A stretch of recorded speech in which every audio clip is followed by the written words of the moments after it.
Olá! Hoje a gente vai mergulhar num conceito do direito penal que, olha, parece até mágica. A chance de um crime, mesmo tendo acontecido de verdade, ter a sua punição totalmente apagada. Como assim? Pois é, vamos descobrir juntos. A pergunta que não quer calar é essa. É possível alguém cometer um crime e ainda assim a punição simplesmente desaparecer do ponto de vista legal? A resposta é um sonoro sim. E o caminho para isso acontecer revela muito sobre como a justiça realmente funciona no dia a dia. E para a gente entender isso na prática, nada melhor que uma história. Vamos acompanhar o caso do Josafá, que emitiu um cheque sem fundos. Uma situação que parece comum, né? Mas que abre a porta para umas defesas jurídicas muito, mas muito sofisticadas. Ok, vamos lá.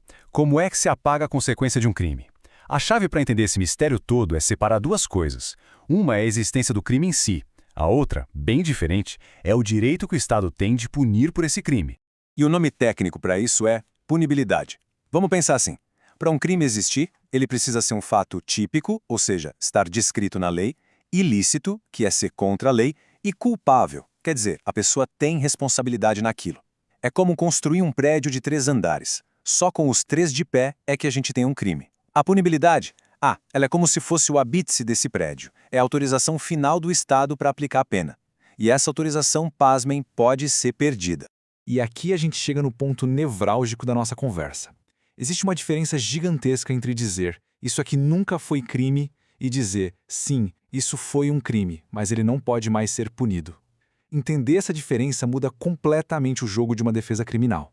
Vamos colocar lado a lado para ficar bem claro. De um lado, a gente tem a atipicidade. Aqui a defesa vai argumentar que o que a pessoa fez nem se encaixa na definição de crime que está na lei.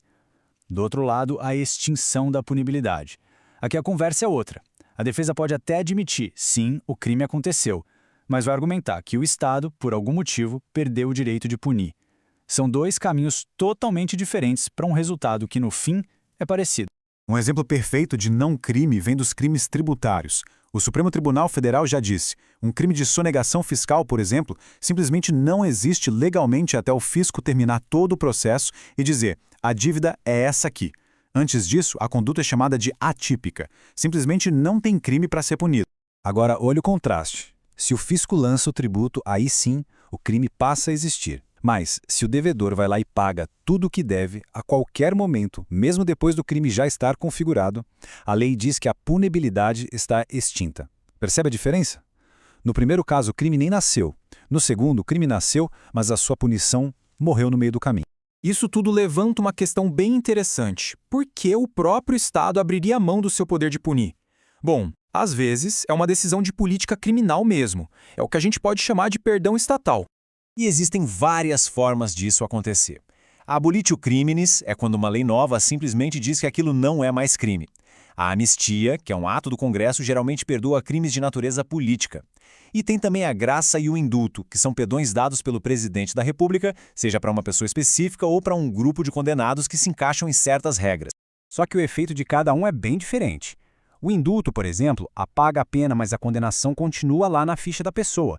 Se ela cometeu outro crime no futuro, ela é considerada reincidente. Agora, a anistia é muito mais poderosa. Ela apaga o crime da história jurídica da pessoa com todos os seus efeitos. É como se nunca tivesse acontecido. A pessoa volta a ser primária. Mas nem sempre essa extinção da punibilidade vem de uma canetada do Estado. Muitas vezes, são as próprias ações de quem cometeu o delito que podem dar um fim à punição. O peculato culposo é um ótimo exemplo disso. É quando um funcionário público causa um prejuízo por negligência. Nesse caso, o tempo é tudo. Se o dano for reparado antes da sentença final do juiz, a punibilidade é extinta. Fim de papo, acabou o processo. Mas se o dano for reparado só depois da sentença final, a punibilidade continua, mas a pena cai pela metade. É a mesma ação, reparar o dano, mas em momentos diferentes, com consequências totalmente distintas. E tem outros caminhos também. Pagar contribuições previdenciárias que estavam atrasadas antes de começar uma fiscalização, por exemplo, ou cumprir direitinho um acordo de não persecução penal, o famoso ANPP, com o Ministério Público. E em alguns crimes específicos, até a retratação da vítima antes da denúncia pode extinguir a punibilidade. Por fim, a gente chega nos limites mais intransponíveis do poder de punir do Estado. São 2: a morte de quem cometeu o crime e, claro, a passagem do tempo. O princípio aqui é fundamental. A pena não pode passar da pessoa do condenado. É algo muito pessoal. Então, com a morte do agente, a punibilidade é extinta. Simples assim. A responsabilidade penal não é uma herança. Mas atenção a um detalhe importante aqui. A pena de multa, por ser uma sanção penal, morre junto com o condenado. Os herdeiros não têm que pagar. Agora, a obrigação de reparar o dano que o crime causou. Isso é uma dívida cível. Essa dívida, sim, pode ser passada para os herdeiros, mas sempre com um limite, só até o valor da herança que eles receberam. E, claro, existe a prescrição.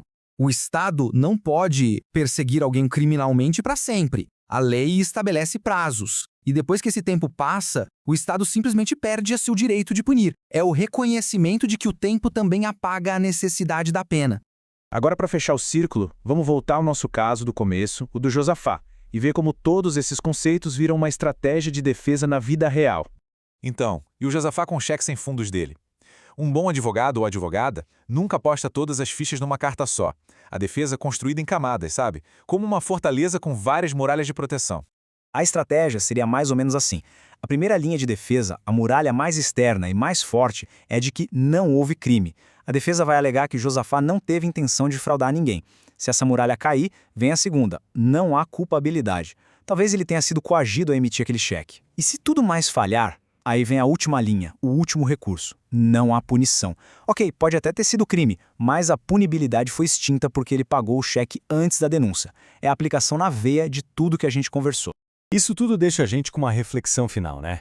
A extinção da punibilidade é uma ferramenta da lei, um reconhecimento dos limites do Estado e, às vezes, um jeito de incentivar a reparação do dano. Mas, quando uma punição legalmente desaparece, mesmo depois de um crime ter sido cometido, será que a justiça foi de fato feita? A resposta, como a gente viu, é bem complexa.